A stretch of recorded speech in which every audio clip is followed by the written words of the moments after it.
ओम सभी को नमस्ते। मंत्रोच्चारण। ओम सहना भवतु सहनो भुनक्तु सह वीर्यं करवावहै तेजस्विनावधीतमस्तु मा विद्विषावहै।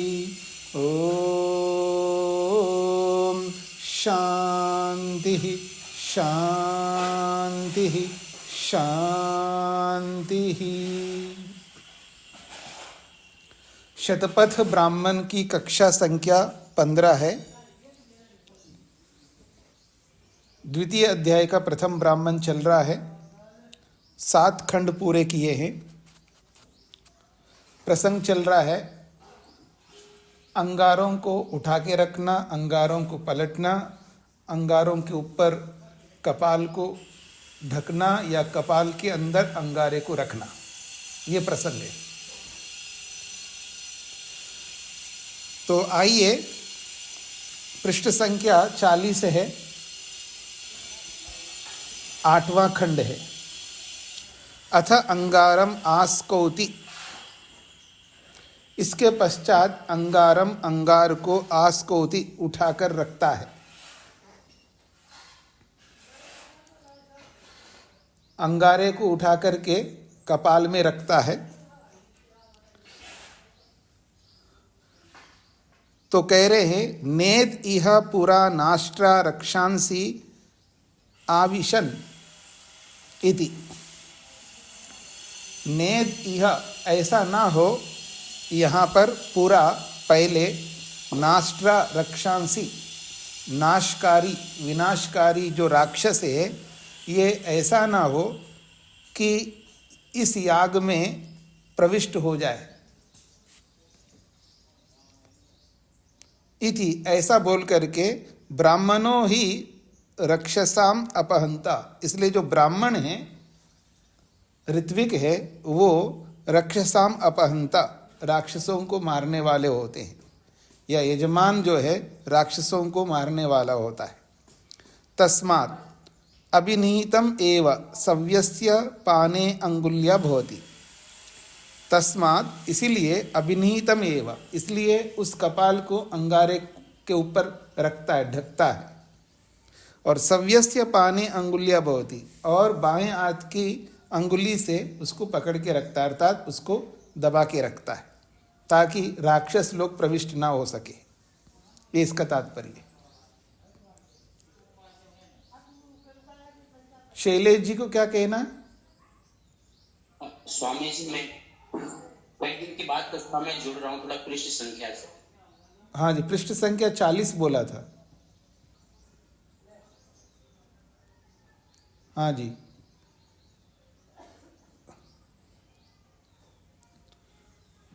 जी आगे बढ़ता हूं। 9वां खंड है।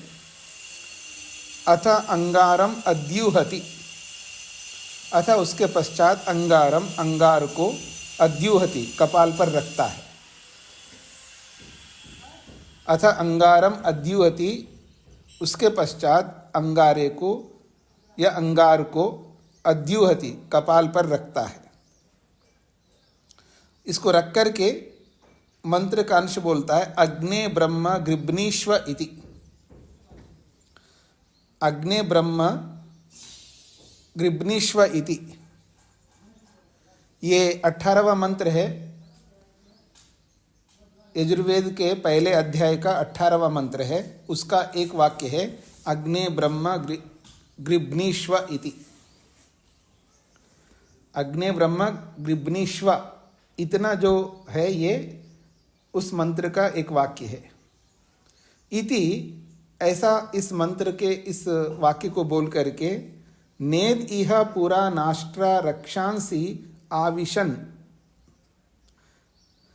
नेद इह, इह यहाँ पर नेद, ऐसा ना हो कि पुरा नाष्ट्रा रक्षांसी आविशन, इस कपाल में अग्नि को रखने से पहले अंगारे को रखने से पहले राक्षस प्रविष्ट ना हो सके। दूषित कीटाणु आदि ये सब उसमें प्रविष्ट ना हो, इसलिए पहले से ही उस सुरक्षा का प्रावधान कर रहे हैं। इति अग्नि ही रक्षसाम अपहंता, इसलिए ये कहा जाता है अग्नि जो है रक्षसाम अपहंता, अग्नि को मारने वाली होती है। तस्मात् एनम अद्युहति, इसलिए उस अंगारे को सुरक्षित रखता है कपाल में।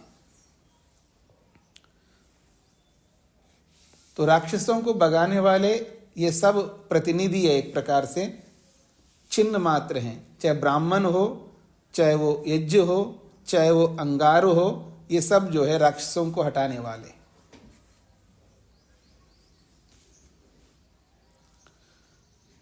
दसवां खंड है अथ यत् पश्चात तद उपदधाति।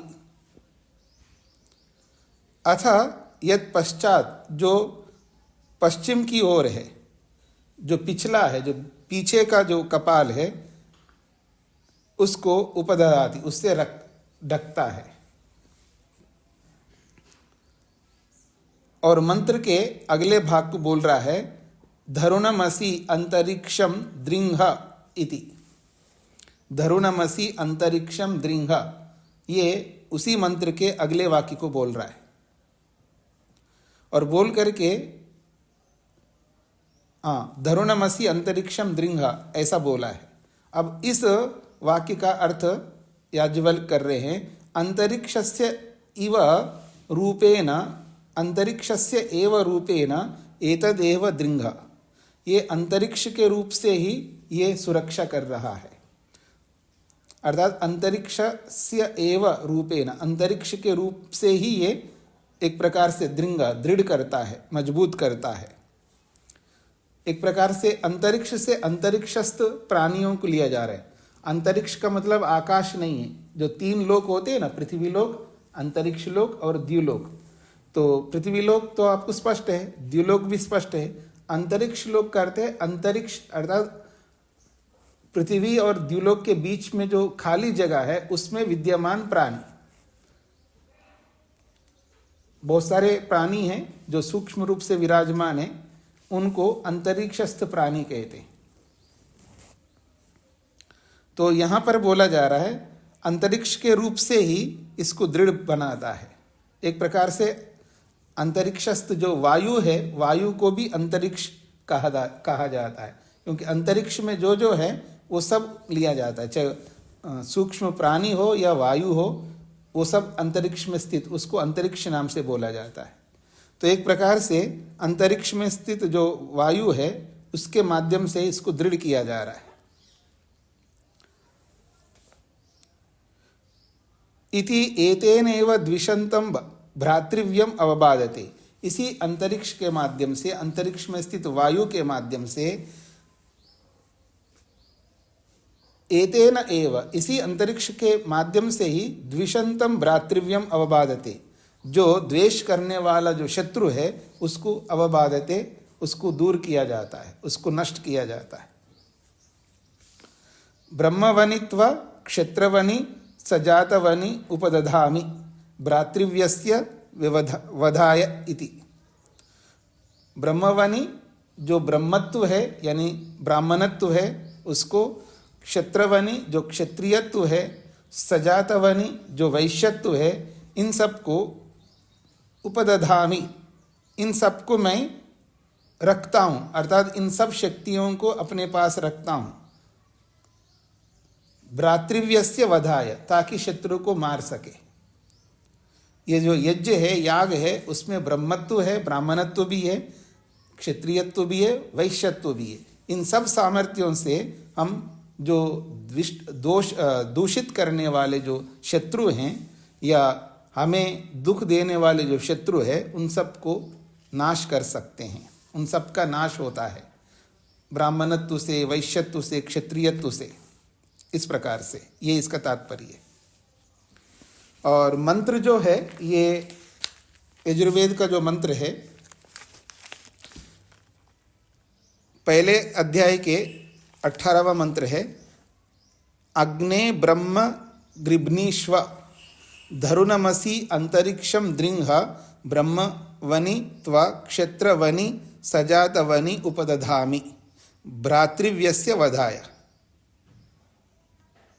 एक पंक्ति पूरी हो गई। दूसरी पंक्ति है धर्त्रमसि दिवम दृंह ब्रह्मवनि त्वा क्षेत्रवनि सजातवनि उपदधामि भ्रातृव्यस्य वधाय। ये दूसरी पंक्ति पूरी हो गई। तीसरी पंक्ति विश्वाभ्यस्त्वा आशाभ्य उपदधामि चितस्थो ऊर्ध्वचितो भृगूनाम अंगिरसाम तपसा तप्यध्वम। ये तीसरी पंक्ति पूरी हो गई। तो 3 पंक्तियों में ये मंत्र है। अग्ने ब्रह्म गृभीष्ण अग्ने ब्रह्म गृभ्नीष्व धरुनमसि अंतरिक्षम दृंह ब्रह्मवनित्वा क्षेत्रवनित्वा नहीं ब्रह्मवनित्वा क्षेत्रवनि सजातवनि उपदधामि भ्रातृव्यस्य वधाय।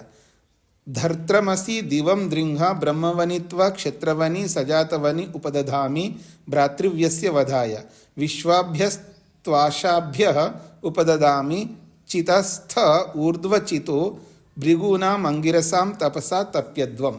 इस पूरे मंत्र की व्याख्या शतपथकार ने यहाँ पर की है। तो एक एक वाक्य को लेकर के यहाँ पर बताया जा रहा है। 9वें खंड में ब्रह्म गृभ्नीष्व इसको लेकर के बोला है, और 10वें खंड में धरुनमसि अंतरिक्षम दृंह इतना लेकर के बोला है। अब आगे 11वें खंड में बोला जा रहा है अथ यत् पुरस्तात् तद उपदधाति। अथ यत् पुरस्तात् तद उपदधाति, उसके पश्चात पुरस्तात् जो सामने वाला कपाल है उसको लेकर के उपदधाति रखता है। चारों ओर विद्यमान कपालों को लेकर के चारों ओर का प्रकार, इसका अभिप्राय है जो कपाल है, बहुत सारे कपाल होते हैं, तो कोई पूर्व की ओर होगा, कोई पश्चिम की ओर होगा, कोई उत्तर की ओर होगा, कोई दक्षिण की ओर होगा। तो एक एक कपाल को उठा करके उस अंगारे की सुरक्षा की जा रही है। तो उसी को ध्यान में रख करके बोला जा रहा है अतः यत् पुरस्तात् तदुपदधाति। जो पूर्व की ओर जो कपाल है उसको लेकर के अंगारे को उपदधाति, उसको ढकता है, उसको उसके ऊपर रखता है। और रख करके मंत्र का एक वाक्य को बोला जा रहा है धर्त्रमसि दिवम दृंग। धर्त्रमसि दिवम दृंगा, ये वाक्य बोला है। और इस वाक्य का अर्थ कर रहे हैं याज्ञवल्क्य, दिव एव रूपेण एतद एव दृंग। दिव एव रूपेण, द्युलोक के रूप से ही, एतदेव दृंग, इसी यज्ञ को दृंग दृढ़ बनाया जा रहा है। यानी द्युलोक के रूप में ये जो कपाल है, पूर्व दिशा की ओर से कपाल को लेकर के अंगारे के ऊपर ढका जा रहा है। तो वो जो कपाल है उस कपाल को बोला जा रहा है कि दिव एव रूपेण, ये जो कपाल है द्युलोक के रूप से, यानी द्युलोक बन करके दृंग, इस यज्ञ को, इस अंगारे को दृंग दृढ़ बना रहा है, मजबूत बना रहा है। एतेन एव, इसी के माध्यम से द्विषंतम भ्रातृव्यम अवबाधते, इसी द्युलोक की सुरक्षा के माध्यम से द्युलोक को कवच बना करके इस अंगारे के माध्यम से द्विषंतम भ्रातृव्यम, जो द्वेष करने वाला जो शत्रु है उस शत्रु को अवबाधते, दूर किया जाता है। ब्रह्मवनित्वा क्षेत्रवनि सजातवनि उपदधामि भ्रातृव्यस्य वधायेति।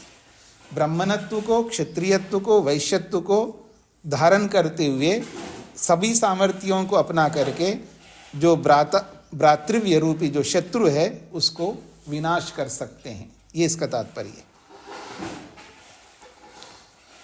पहले पृथ्वी के रूप में बोला है, उसके बाद अंतरिक्ष के रूप में बोला है, और यहाँ 11वें खंड में द्युलोक के रूप से बोला है। तो पृथ्वी के रूप से, अंतरिक्ष के रूप में और द्युलोक के रूप में इस यज्ञ को मजबूत किया जा रहा है, इस अंगारे को दृढ़ बनाया जा रहा है। ये इन तीनों वचनों का ये अभिप्राय है। यहाँ पर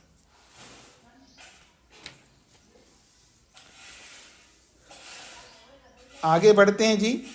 12वां खंड, अथ यद दक्षिणता तद उपददाति, जो दक्षिण की ओर जो कपाल है उसको लेकर के अंगारे के ऊपर उपददाति स्थापित किया जाता है। तो दक्षिण की ओर जो कपाल है उसको लेकर के अंगारे के ऊपर रखा जा रहा है, स्थापित किया जा रहा है। तो उसको रखते हुए मंत्र के अगले वाक्य को बोला है, विश्वाभ्यस्त्वाशाभ्यः उपददामि इति। विश्वाभ्यस्त्वाशाभ्यः उपददामि इति। अब इसका अर्थ कर रहे हैं याज्ञवल्क्य, विश्वाभ्य त्वाशाभ्य उपददामि वाक्य का। स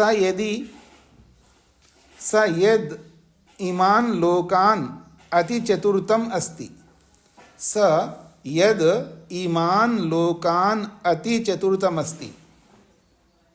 ये जो पीछे 3 लोकों को लेकर के बोला था ना, पृथ्वी लोक, अंतरिक्ष लोक, द्युलोक, 3 लोक तो आ चुके हैं।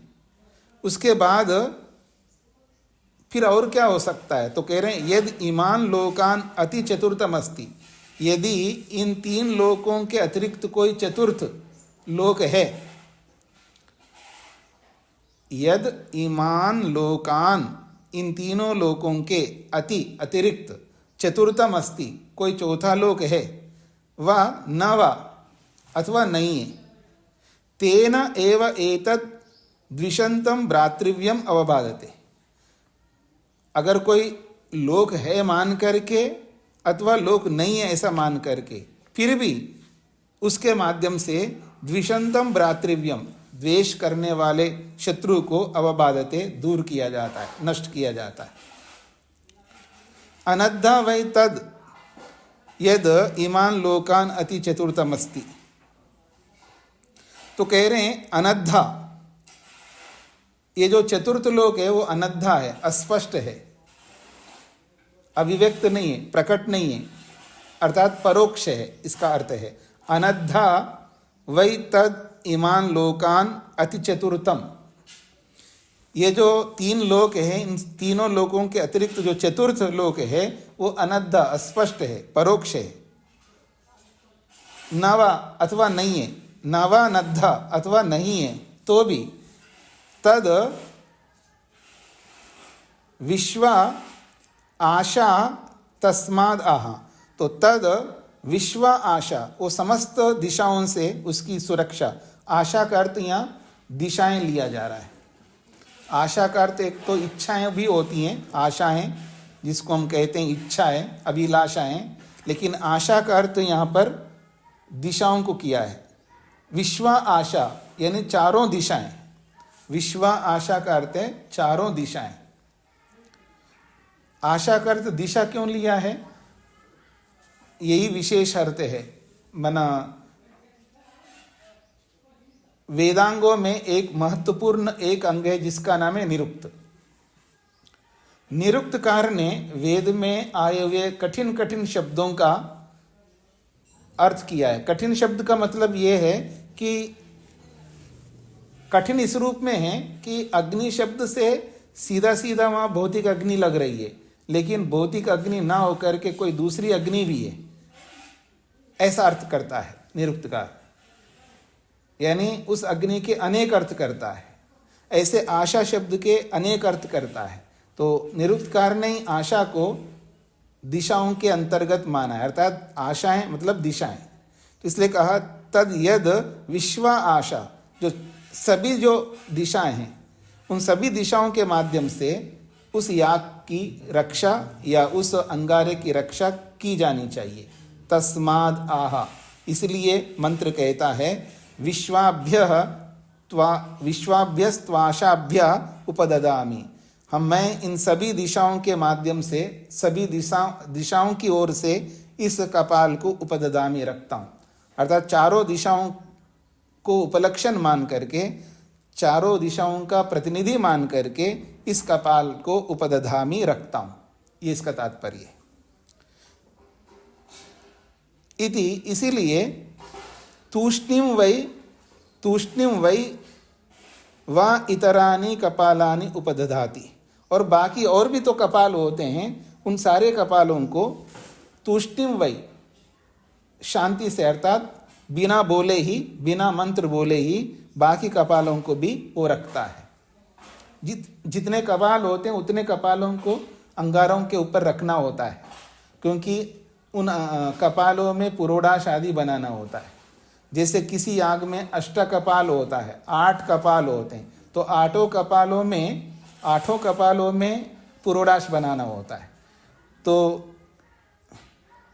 इसलिए यहाँ पर बोला है तूष्णिम वै वा इतरानी कपालानी, और तूष्णिम होकर के अर्थात वाणी को विराम दे करके चुपचाप बिना मंत्र बोल के, तूष्णिम का मतलब है बिना मंत्र बोल करके जो बाकी जो बचे हुए कपाल हैं उन कपालों को उपददाति रखता है अंगारों पर।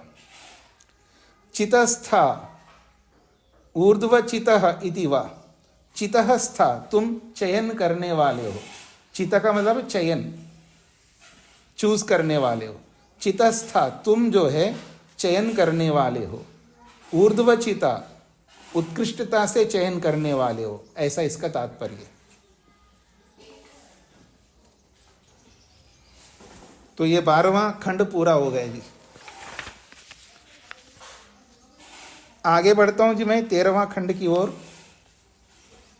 अथ अंगारै अभ्यूहति, अथ अंगारै अभ्यूहति, इसके अनंतर अथा इसके बाद अंगारे अंगारों के द्वारा अभ्यूहति कपालों को ढकता है, मतलब अंगारों के माध्यम से कपालों को ढकता है। और जब अंगारों के माध्यम से कपालों को ढकता है उस स्थिति में मंत्र के अगले वाक्य को बोलता है भृगूनाम अंगिरसाम तपसा तप्यध्वम, भृगूनाम अंगिरसाम तपसा तप्यध्वम, इस वाक्य को बोलता है। अब इस वाक्य का अर्थ याज्ञवल्क्य कह रहे हैं एतद् वै तेजिष्ठम तेजः यद भृगु अंगिरसाम, कहते हैं एतद वही निश्चित रूप से यह तेज जो है तेजिष्ठा, यह सर्वोत्कृष्ट तेज है। तेजिष्ठा का मतलब है उत्कृष्ट दीप्ति वाला तेज है, सामान्य तेज नहीं है। तेजिष्ठा तेजः, यह सर्वोत्कृष्ट तेज है। यद जो कि भृगु अंगिरसाम सुतप्तानि आसन इति, भृगु अंगिरसान, भृगु अंगिरसान का अर्थ है जो दोषों को दूर करने का स्वभाव रखता है। भृगु अंगिरसाम दोषों को दग्ध करने के गुण वाला, दोषों के क्या है, दोष मात्र को दग्ध करने का स्वभाव रखने वाला ये अंगारा है। अंगारा जो शब्द है इसका अर्थ है दोषों को भस्म करने वाला, दोषों को दूर करने वाला, उसी को अंगारा कहते हैं। अंगारा जो शब्द है उसका अर्थ है दोषों को दूर करने वाला, दोषों को दग्ध करने वाला।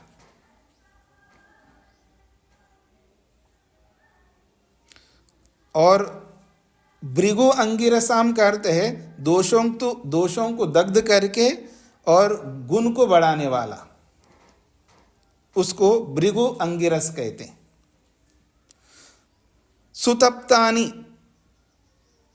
सुतप्तानि आसन, और वो अच्छी प्रकार से तपे हुए हैं। सुतप्तानि आसन, वो जो कपाल है जब अंगारों के ऊपर कपालों को रखते हैं तो वो कपाल अच्छी तरह तप जाते हैं। तो सुतप्तानि आसन, असन, सुतप्तानि असन, वो अच्छी प्रकार से तपे हुए हैं। इति, ऐसा इसका तात्पर्य है। तस्माद् एनम अभ्यूहति, इसलिए उन अंगारों से कपालों को ढकता है। जब अंगारों से कपालों को ढकता है तब वो कपाल अच्छी तरह तप जाते हैं। जब वो अच्छी तरह तपते हैं तो उसके अंदर जो पिष्टि लगा के रखा है पुरोडाश बनाने के लिए, वो पुरोडाश तैयार हो जाते हैं, वो पक जाते हैं। इसका ये तात्पर्य लेना है। ये पूरा मंत्र 18वां मंत्र जो है यजुर्वेद का, ये पूरा हुआ है। तो यहाँ यज्ञपरक किया है उन्होंने, याज्ञवल्क्य ने, और स्वामी दयानंद सरस्वती जी ने यहाँ ईश्वर परक और यज्ञ परक दोनों अर्थ किया है। हाँ जी, शैलेंद्र जी को क्या कहना है? स्वामी जी, इन मंत्रों के पदों को लेकर के जी सतपथकार ने तो जो क्रियात्मक किया है, मतलब इस मंत्र से एक क्रिया होगी, जी और जैसे यज्ञ की प्रक्रियाओं में क्रियाओं का संपादन करते हैं, जी, तो उसका अर्थ के साथ संगति तो पूरी पूरी नहीं बैठती। नहीं, संगति तो बैठती, हम समझ नहीं पाते। हमारे को परंपरा नहीं बताई गई है, उसको समझाया नहीं गया है ना हम लोगों को, तो इसलिए हमें केवल शब्द शब्द का पता लग रहा है। यानी अब ये अंगारा के ऊपर कपाल रखता है, कपाल को इस तरह ढकता है, और ये कपाल जो है ये शत्रु को दूर करने वाला है। ये शाब्दिक अर्थ तो हम समझ रहे हैं, पर इसका गंभीर सूक्ष्म अर्थ क्या है अंदर से, ये क्या कहना चाहते हैं ऐसा बता करके, वो जो व्यवहारिक ज्ञान है वो हमारे को नहीं प्राप्त हुआ है। हाँ जी शैलेश जी। हाँ, तो वो जैसे ये चीज, ये वाक्य बोल करके एक क्रिया कर दिया जाता है। हाँ तो जी, उसका अभिप्राय नहीं समझ में आ रहा है स्वामी जी, वही आपकी बात ही है। हाँ नहीं, अभिप्राय इसलिए नहीं समझ में आ रहा है ना, वो परंपरा नहीं रही ना हमारे सामने। परंपरा होती तो वो समझाते परंपरा से लोग, पर वो परंपरा वाले ना समझाए, और ना आज वो परंपरा उस तरह है। और आज जो परंपरा है बस वो क्रिया मात्र करते हैं, उसका अर्थ वहाँ तो कुछ भी नहीं बताते। यहाँ तो फिर भी हम इतना समझ रहे हैं, वहाँ इतना कुछ नहीं पता लगता, वहाँ बस केवल क्रिया क्रिया करते रहते हैं। जैसे कुछ लोग अग्निहोत्र करते हैं ना जी, वो अग्नि स्वाहा सोमाय स्वाहा या ऐसा ऐसा करके 10-15 मिनट में याग अपने अग्निहोत्र पूरा कर दिया, और रोज पूरा कर रहे हैं, लेकिन उनको पता नहीं है कि मैं कर क्या रहा हूँ, मैं क्या कर रहा हूँ, उनको ये पता नहीं लगता। उसी परंपरा से चला आ रहा है, तो इनको समझना बड़ा कठिन है। बस केवल हम ना पढ़ने की अपेक्षा कुछ पढ़ करके समझ रहे हैं। एक तो बिल्कुल पढ़ो नहीं, समझ में नहीं आ रहा बोल करके, और एक है पढ़ो और थोड़ा थोड़ा बहुत कुछ समझ में तो आ ही रहा है। हाँ, ये है कि पूरा का पूरा नहीं समझ में आ रहा है। जो जितना समझ में आना चाहिए, जितना समझने से बहुत कुछ हम लाभ उठा सकते हैं, उतना समझ में नहीं आ रहा है, लेकिन कुछ तो समझ में आ रहा है। आइए स्वामी जी क्या लिखते हैं।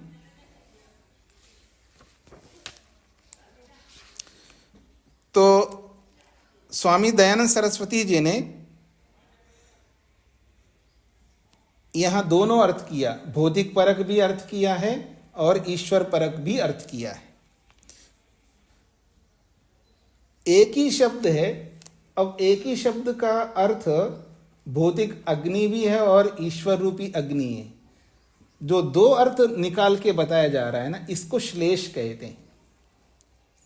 पीछे भी किसी ने पूछा था आप में से, तो यह प्रसंग आ रहा है इसलिए बता रहा हूं। श्लेष का अर्थ होता है एक ही शब्द के जब अनेक अर्थ निकल करके आते हैं तो उसको श्लेष अलंकार कहते हैं, अर्थात एक ही शब्द के अनेक अर्थों को बता करके उसकी व्याख्या करना। ऐसे इस मंत्र में भी स्वामी जी ने श्लेष अलंकार माना है। तो मंत्र का अर्थ जो है बहुत बड़ा है, इसको समझने का प्रयत्न करें। हे अग्ने परमेश्वर, आप धरुणम सबके धारण करने वाले असी हैं। इससे मेरी ब्रह्म वेद मंत्रों से की हुई स्तुति को गृभनीश्व ग्रहण कीजिए तथा अंतरिक्षम आत्मा में स्थित जो अक्षय ज्ञान है उसको दृढ़ बढ़ाइए। मैं भ्रातृव्यस्य शत्रुओं के वधाय विनाश के लिए ब्रह्मवनि सब मनुष्यों के सुख के निमित्त वेद के शाखा शाकांतर द्वारा विभाग करने वाले ब्राह्मण तथा क्षत्रवनि राजधर्म के प्रकाश करने आ रहे सजातवनि जो परस्पर समान क्षत्रियों के धर्म और संसारी मूर्तिमान पदार्थ हैं, इनको प्राणियों के लिए अलग अलग प्रकाश करने वाले त्वा आपको उपदधामी, हृदय के बीच में धारण करता हूँ। हे सबके धारण करने वाले परमेश्वर, जो आप धर्त्रम लोकों के धारण करने वाले असी हैं, इससे कृपा करके हम लोगों में दिवम अत्युत्तम ज्ञान को दृढ़ बढ़ाइए, और मैं भ्रातृव्यस्य शत्रुओं के वधाया विनाश के लिए ब्रह्मवनि, क्षत्रवनि, सजातवनि, उक्त वेद, राज्य व परस्पर समान विद्या व राज्यादि व्यवहारों को यथा योग्य विभाग करने वाले त्वा आपको उपदधामी, बारंबार अपने हृदय में धारण करता हूँ। तथा मैं त्वा आपको सर्वव्यापक जानकर विश्वाभ्य सब आशाभ्य दिशाओं से सुख होने के निमित्त वारंवार उपदधामी, अपने मन में धारण करता हूँ। स्वामी जी ने भी विश्वाभ्य आशाभ्य का अर्थ कर रहे हैं, सब दिशाओं से सुख होने के निमित्त बारंबार उपदधामी, अपने मन में धारण करता हूँ। हे मनुष्यों, तुम लोग उक्त व्यवहार को अच्छी प्रकार जानकर चितः विज्ञानी, ऊर्ध्वचितः उत्तम ज्ञान वाले पुरुषों की प्रेरणा से कपालों को अग्नि पर धर के तथा भृगुनाम, जिनसे विद्या आदि गुणों को प्राप्त होते हैं, ऐसे अंगिरसाम प्राणों के तपसा प्रभाव से तप्यध्वम, तपो और तपाओ। यह इस मंत्र का प्रथम अर्थ हुआ। इस मंत्र का एक अर्थ किया है। अब दूसरा भी अर्थ कहते हैं। हे विद्वान धर्मात्मा पुरुष, जिस अग्नि, भौतिक अग्नि से धरुणम, सबका धारण करने वाला तेज, ब्रह्म, वेद और अंतरिक्षम, आकाश में रहने वाले पदार्थ ग्रहण व वृद्धि युक्त किए जाते हैं, त्वा उसको तुम होम व शिल्प विद्या की सिद्धि के लिए गृभनीश्व ग्रहण करो, दृढ़ व विद्यायुक्त क्रियाओं से बढ़ाओ, और मैं भी भ्रातृव्यस्य शत्रुओं के वधाय विनाश के लिए त्वा उस ब्रह्मवनि, क्षत्रवनि, सजातवनि, संसारी मूर्तिमान पदार्थों के प्रकाश करने व राजाओं के दृष्टांत रूप से प्रकाश कराने वाले भौतिक अग्नि को शिल्प विद्या आदि व्यवहारों में उपदधामी, स्थापन करता हूँ। ऐसे स्थापन किया हुआ अग्नि हमारे अनेक सुखों को धारण करता है। इसी प्रकार सभी लोगों का धर्त्रम धारण करने वाला वायु असी है, तथा दिवम प्रकाश में सूर्यलोक को दृढ़ करता है। ये मनुष्यों, जैसे उसको मैं भ्रातृव्यस्य, अपने शत्रुओं के वधाया विनाश के लिए ब्रह्मवनि, क्षत्रवनि, सजातवनि, वेद, राज्य व परस्पर समान उत्तम उत्तम शिला विद्याओं को यथा योग्य कार्यों में युक्त करने वाले उस भौतिक अग्नि को उपदधामी, स्थापन करता हूँ, वैसे तुम भी उत्तम उत्तम क्रियाओं में युक्त करके विद्या के बल से दृढ़ उसको बढ़ाओ। हे विद्या चाहने वाले पुरुष, जो पवन, पृथ्वी और सूर्य आदि लोकों को धारण कर रहा है, उसे तुम अपने जीवन आदि सुख व शिल्प विद्या की सिद्धि के लिए यथायोग्य कार्यों में लगाकर उसकी विद्या से दृढ़ वृद्धि करो, तथा जैसे हम अपने शत्रुओं के विनाश के लिए ब्रह्मवनि, क्षत्रवनि, सजातवनि, अग्नि के उक्त गुणों के समान वायु को शिल्प विद्या आदि व्यवहारों में उपदधामी संयुक्त करते हैं, वैसे ही तुम भी अपने अनेक दुखों के विनाश के लिए उसको यथा योग्य कार्यों में संयुक्त करो। हे मनुष्यों, जैसे मैं वायु विद्या का जानने वाला त्वा उस अग्नि व वायु को विश्वाभ्य सब आशाभ्य दिशाओं से सुख होने के लिए यथा योग्य शिल्प व्यवहारों में उपदधामी धारण करता हूँ, वैसे तुम भी धारण करो, तथा शिल्प विद्या व होम करने के लिए चितः, ऊर्ध्वचितः स्थ पदार्थों के भरे हुए पात्र व सवारियों में स्थापन किए हुए कला यंत्रों को भृगु नाम, जिनसे पदार्थों को पकाते हैं, उन अंगिरसाम अंगारों के तपसा ताप से तप्यध्वम, उक्त पदार्थों को तपाओ। भावार्थ, इस मंत्र में श्लेष अलंकार है। ईश्वर का यह उपदेश है कि हे मनुष्यों, तुम विद्वानों की उन्नति तथा मूर्खपन का नाश व सब शत्रुओं की निवृत्ति से राज्य बढ़ने के लिए वेद विद्या को ग्रहण करो तथा वृद्धि का हेतु अग्नि व सबका धारण करने वाला वायु, अग्निमय सूर्य और ईश्वर इन्हें सब दिशाओं में व्याप्त जानकर यज्ञ सिद्धि व विमान आदि यानों की रचना धर्म के साथ करो तथा इनसे इनको सिद्ध करके दुखों को दूर करके शत्रुओं को जीतो।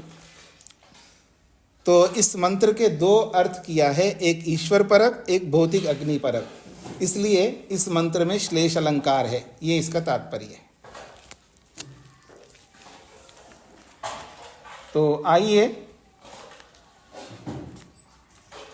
मंत्र को पूरा किया था। यहां पर भी ये जो 13वां खंड है, यहां तक मंत्र पूरा हो गया। वेद प्रिया जी। स्वामी जी, इसमें आया है कि ब्रह्मवाणी, क्षत्रवाणी, सजातवाणी का अर्थ क्या है? सजातवाणी का अर्थ है कि सजाता का अर्थ है यहाँ पर जो वर्ण बताए उन वर्णों के समान, यानी 2 वर्ण बताए यहाँ पर, ब्रह्मवनी क्षत्रवनी, उन्हीं के समान जो दूसरा है उसको वैश्य कह सकते हैं आप। जो पीछे भी बताया ना कि धन से परिपूर्ण करो, सजातवनी का अर्थ पीछे किया था ना, यहाँ शतपथ ब्राह्मण में ही धन अर्थ लिया और धन जुड़ता है वैश्य के साथ, इसलिए मैंने वैश्य अर्थ लिया है सजातवनी का अर्थ। और स्वामी दयानंद सरस्वती जी ने क्षत्रियों का ही अर्थ किया है सजातवनी का अर्थ। सजातवनी का अर्थ वो कर रहे हैं, मैं संस्कृत में देखता हूं। समानान जातान वेदान क्षत्र धर्मान मूर्तान जगत स्थान पदार्थान व वनयति प्रकाशयति तम। वही है, हिंदी में भी वैसा ही है। जो परस्पर समान क्षत्रियों के धर्म और संसारी मूर्तिमान पदार्थ हैं, उनका प्राणियों के लिए अलग अलग प्रकाश करने वाले। क्षत्रियों के धर्म और संसारी मूर्तिमान पदार्थ हैं, उनका प्राणियों के लिए अलग अलग प्रकाश करने वाले लोग। तो वैश्यों को ले सकते हैं आप जी।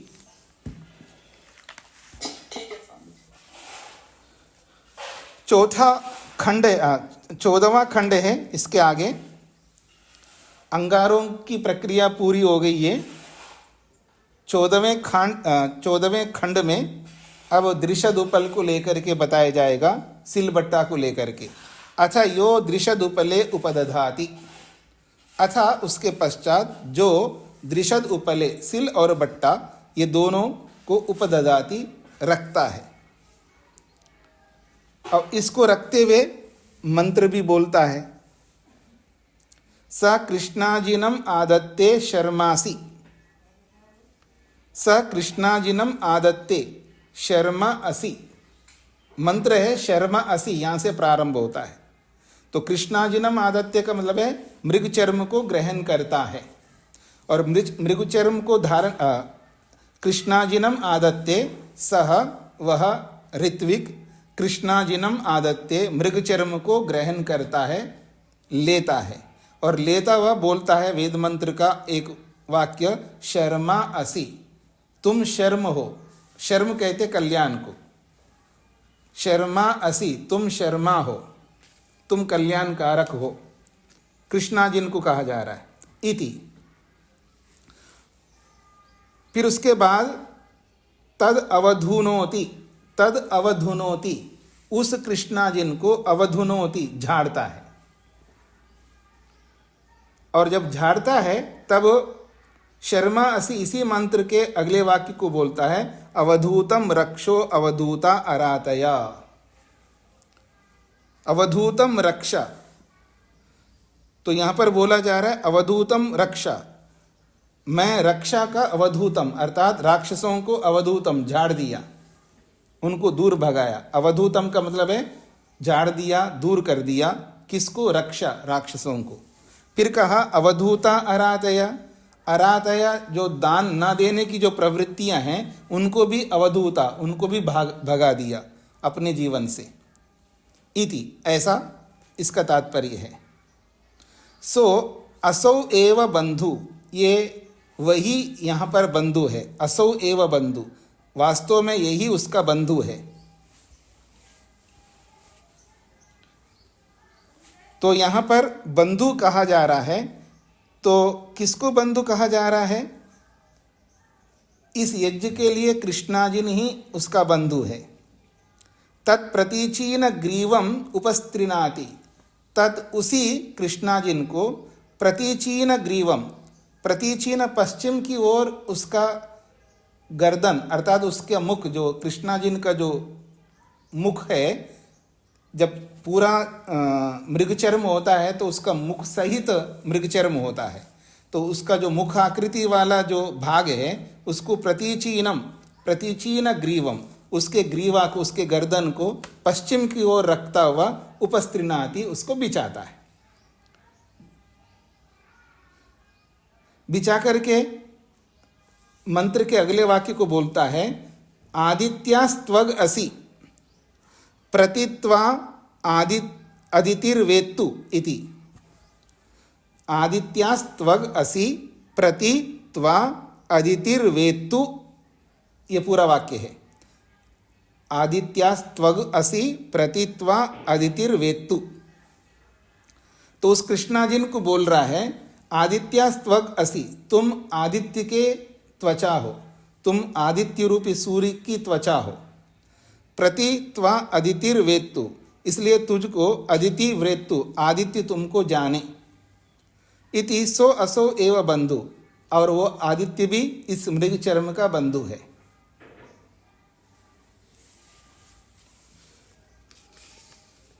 तो आदित्यास्त्वग असि कहने का अभिप्राय है, अदिति सूर्य को भी कहते हैं, अदिति प्रकाश को भी कहते हैं। तो ये जो यज्ञ है, इस यज्ञ को अदिति बोला जा रहा है, क्योंकि यज्ञ जो है मानव समाज को प्रकाशित करता है, उत्कृष्ट करता है, उज्जवल करता है, यज्ञ कल्याण से युक्त करता है। तो ये यज्ञ भी अदिति है, और तुम अदिति का बंधु हो, क्योंकि उसी की त्वचा हो। कृष्णाजिन में बैठ करके याग करता है, कृष्णाजिन में दृषद उपल रख करके पीसता है, कृष्णाजिन में जो है ऊकली मूसल को रख करके कूटता है। तो कृष्णाजिन जो है एक प्रकार से यज्ञ का प्रतीक है, तो इसलिए कहा है तुम उसके बंधु हो।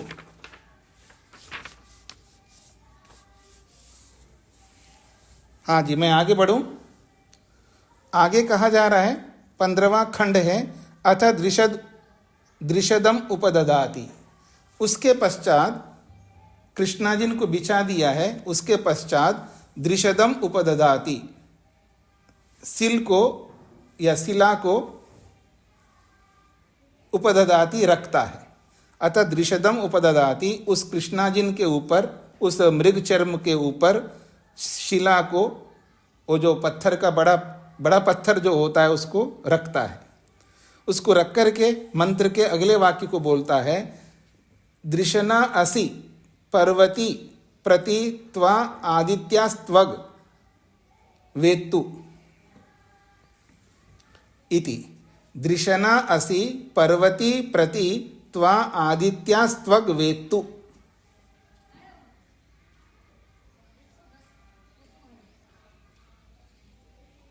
दिशना ही पर्वती, ये जो दिशना है ये पर्वती है।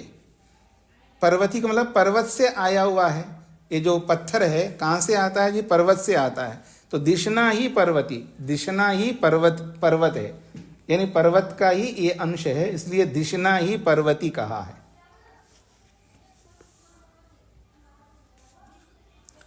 फिर कहा प्रतित्वा आदित्यात्वक। प्रतित्वा, त्वा तुझे मैं ये मानता हूं, आदित्यात्वक तुम सूर्य की ही त्वचा हो, और इस त्वचा को वेत्तु, तुम जानो, ये सूर्य की त्वचा है, तुम इसको जानो, ताकि तत्संज्ञाम उसके साथ संज्ञाम, उसके साथ युक्त कर सकूं, त्वचा को और इस दृशद को संयुक्त कर सकूं, आपस में मेल कर सकूं। एतत् कृष्णाजिनाय च वदति, ये बात कृष्णाजिन के लिए बोला जा रहा है। कौन सी बात? त्वा आदित्यास्त्वग इति, ये जो कृष्णाजिन है ये सूर्य की त्वचा है। ये जो कृष्णाजिन है ये सूर्य की त्वचा है, मानो ये सूर्य की त्वचा है। तत्संज्ञाम, उसके साथ जोड़ने के लिए, आदित्य के साथ जोड़ने के लिए कृष्णाजिनाय च वदति, ये कृष्णाजिन को लेकर के ही बोला जा रहा है। नेत अन्यो अन्यम इनसाते इति, ताकि ये सूर्य और कृष्णाजिन जो है ये अन्यो अन्यम न इनसाते, ये एक दूसरे के साथ हिंसा ना करे, एक दूसरे को दुख ना दे, इसका तात्पर्य है। एक दूसरे को दुख ना देने का अभिप्राय है कृष्णाजिन प्रकाश को दूषित ना करे, प्रकाश कृष्णाजिन को दूषित ना करे, ये इसका तात्पर्य है। इति इयम एव एषा पृथ्वी रूपेण, इति इस प्रकार से, इयम एव एषा पृथ्वी, और ये जो दृशद है, जो शिला है, बड़ा पत्थर का जो दृशद रूपी शिला है, इयम एव एषा पृथ्वी, इस शिला को ही पृथ्वी मान लेना, ये पृथ्वी के रूप में है, अर्थात पृथ्वी का ये प्रतिनिधि है। ये जो शिला है ये पृथ्वी का प्रतिनिधि है, ऐसा कहना चाह रहे हैं। इयम एव एषा पृथ्वी, इयम ये जो दृशद है, ये जो शिला है, ये ही पृथ्वी के रूप से यहाँ विराजमान है, पृथ्वी का प्रतिनिधि बनकर के विराजमान है, ऐसा बोला गया है।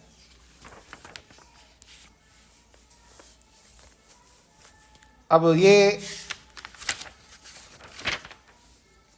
इस दृशद को, इस शिला को पृथ्वी के रूप में बोला जा रहा है, क्योंकि पृथ्वी एक प्रकार से क्या बोलेंगे, ये जो कृष्णाजिन है, मृगचर्म को बिछा करके उसके ऊपर दृशद को रखा है, शिला को रखा है।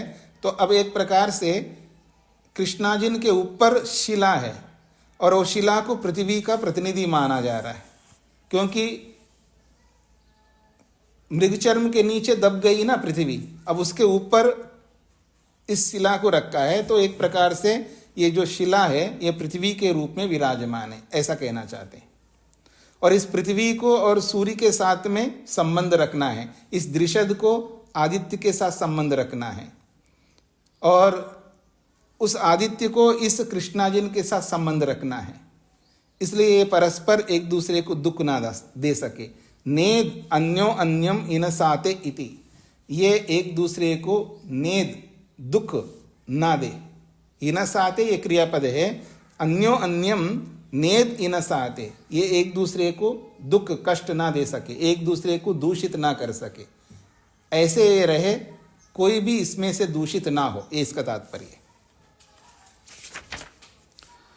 16वां खंड है, अतः शम्याम उदीचीनाग्राम उपददाति।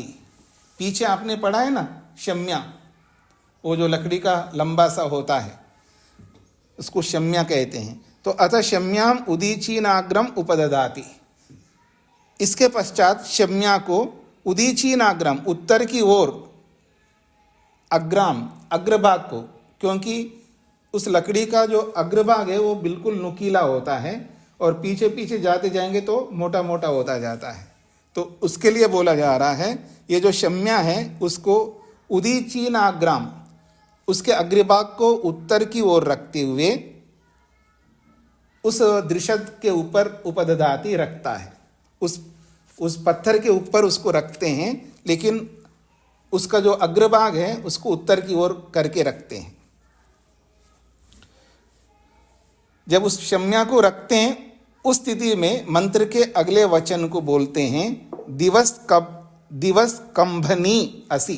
दिवस कंभनी असि मंत्र के अगले पद को बोला जा रहा है। दिवस कंभनी असि, तुम दिवस कंभनी हो, अर्थात द्युलोक को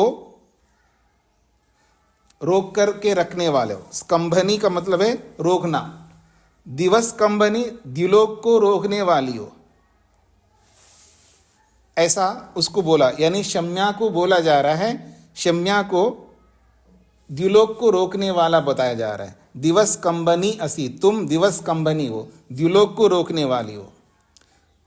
अब इसका अर्थ कर रहे हैं अंतरिक्षम एव रूपेण अंतरिक्षेन ही इमे द्यावा पृथ्वी विष्टब्धे तस्मादाह दिवस कंबनी असी इति।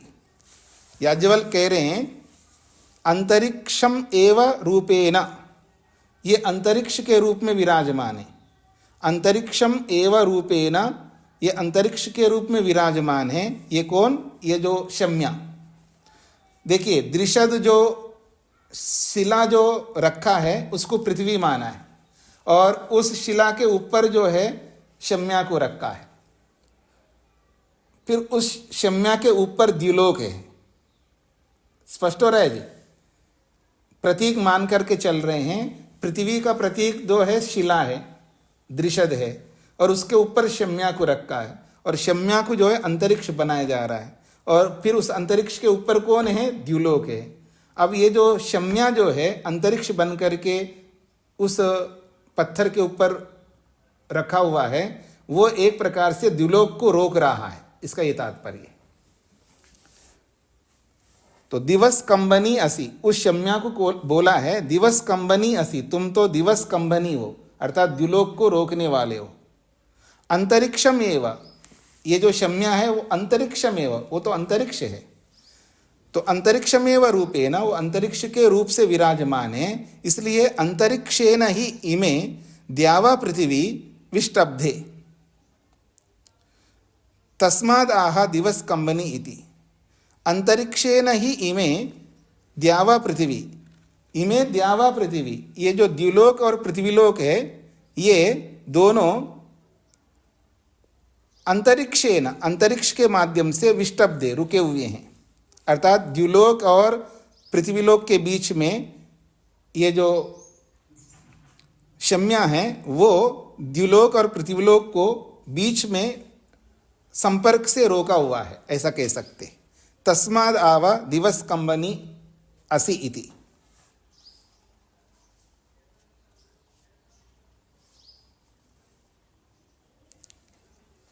हाँ जी,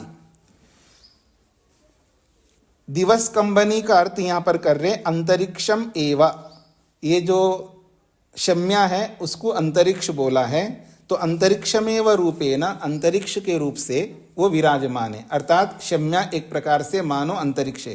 तो अंतरिक्षेन ही इमे द्यावा पृथ्वी विष्टब्धे, अंतरिक्ष के द्वारा ये द्युलोक और पृथ्वीलोक जो है रुके हुए हैं। विष्टब्धे, वो रोका है, द्युलोक को और पृथ्वीलोक को टच करने, द्युलोक और पृथ्वीलोक को आपस में मिलने से रोका हुआ है।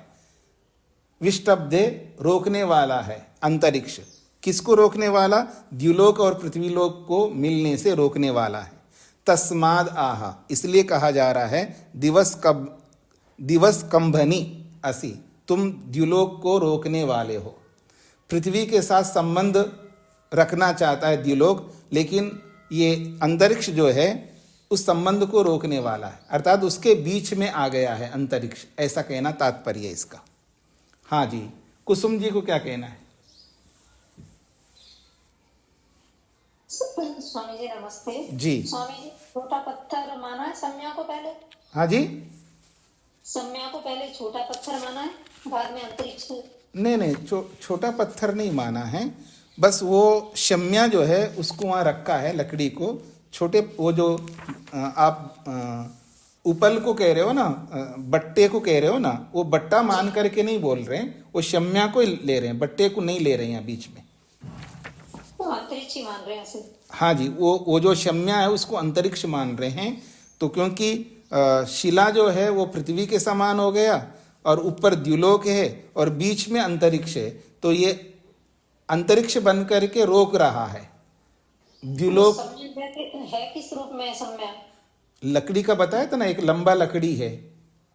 ठीक है। आपके पास पेंसिल है, पेंसिल को देखिएगा, आप पेंसिल को छील करके रखा है लिखने के लिए, तो पेंसिल का जो अग्रभाग है वो नुकीला है और पीछे मोटा है। ऐसा एक लकड़ी होता है जिसको शम्या बोलते हैं। जी जी। और उसका चित्र ग्रुप में डाला था ना, जब शम्या जिस बार पहली बार शम्या शब्द आया था उस समय ग्रुप में उसका चित्र डाला है, उसको देखिएगा, शम्या क्या होती है आपको समझ में आ जाएगा। जी,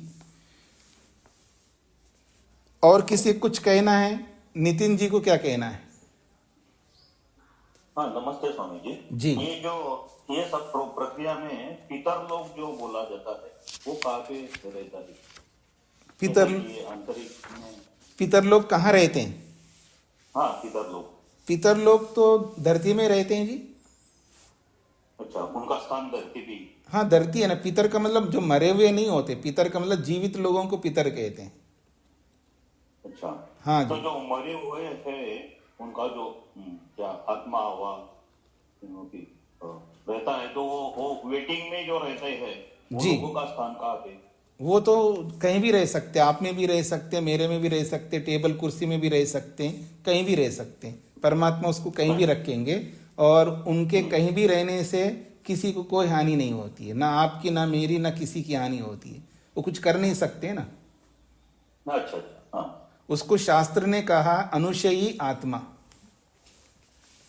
उसका नाम दिया अनुशयी आत्मा। जो वेटिंग में रहते हैं, जिनको तुरंत जो शरीर नहीं मिलता है, तुरंत अगले जन्म में नहीं पहुंचते हैं, उनके अनुकूल शरीर उपलब्ध नहीं है, क्योंकि उनके कर्मों के अनुरूप भी तो अवसर मिलना चाहिए ना। जैसे उनके कर्म है, ऐसी परिस्थिति जहां पर होगी वहीं पर देंगे ना जन्म, और वो परिस्थिति अभी नहीं है।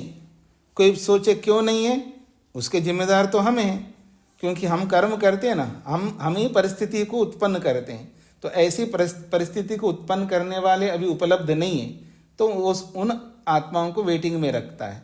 और वेटिंग में रखने का मतलब है वो अभी प्रतीक्षा सूची में रहते हैं। उस प्रतीक्षा में रहने वाले जो आत्मा है वो कहाँ रहते हैं, ये आपका प्रश्न है। उसका समाधान है कहीं भी रहते हैं, और उनके कहीं भी रहने से किसी को कोई हानि नहीं होती है, क्योंकि वो कुछ भी नहीं कर सकते। जी, धन्यवाद। और किसी कुछ कहना जी? हाँ, वेद प्रिया जी। स्वामी जी, मंत्र संख्या 14 में भी सेम यही लाइन है ना, शर्मास्य वधूतम रक्षो। हाँ जी, हाँ तो जी। मंत्र संख्या 19 में है, तो वहां पर जब पहले हमने पढ़ा था उसमें अदिति से पृथ्वी अर्थ लिया था, तो क्या ये प्रसंग के अनुसार है ऐसा मानेंगे? अभी आदित्य लिया और तब पृथ्वी लिया था। हाँ जी, हाँ जी, वो प्रसंग के अनुसार अर्थ निकलता है ना, इसलिए वैसे ही वचन बार बार आएंगे यजुर्वेद में, लेकिन उन सबका अलग अलग अर्थ होंगे प्रसंग के अनुसार। जी, जो स्वामी दयानंद जी ने किया है वो उन्होंने तो अध्यात्म के हिसाब से किया है, तो उसका अर्थ तो उन्होंने सेम है इसमें दोनों में। और जो याज्ञवल्क्य जी ने किया है उन्होंने यज्ञ स्वरूप से किया है, याज्ञिक अर्थ किया है, तो उन्होंने आदित्य और वो लिया है। देखिए, भाष्य करने वाले भाष्यकार स्वतंत्र होते हैं। उन मंत्रों का जितने भी अर्थ हो सकते हैं, उन अर्थों में से किसी अर्थ को लेकर के भाष्य करेंगे। मतलब उस मंत्र का अर्थ ये भी है, उस मंत्र का अर्थ वो भी है, और कोई ऋषि लिखते हैं तीसरा अर्थ तो वो भी है। 10 ऋषियों ने 10 प्रकार के अर्थ लिखे हैं, तो सारे 10 अर्थ उसी मंत्र के होंगे। तो ये बात मान के चलते हैं कि एक शब्द के अनेक अर्थ होने से हाँ जी। अलग अलग प्रसंग के अनुसार अर्थ निकलते हैं। हाँ जी, बिल्कुल बिल्कुल। एक शब्द के अनेक अर्थ होते हैं, अनेक शब्दों का एक ही अर्थ होता है, तो प्रसंग के अनुसार होता है। जी, बिल्कुल ठीक है। प्रभुलाल जी।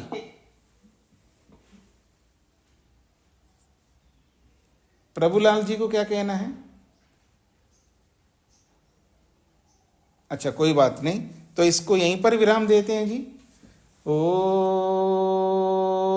शांति शांति शांति। सभी को नमस्ते।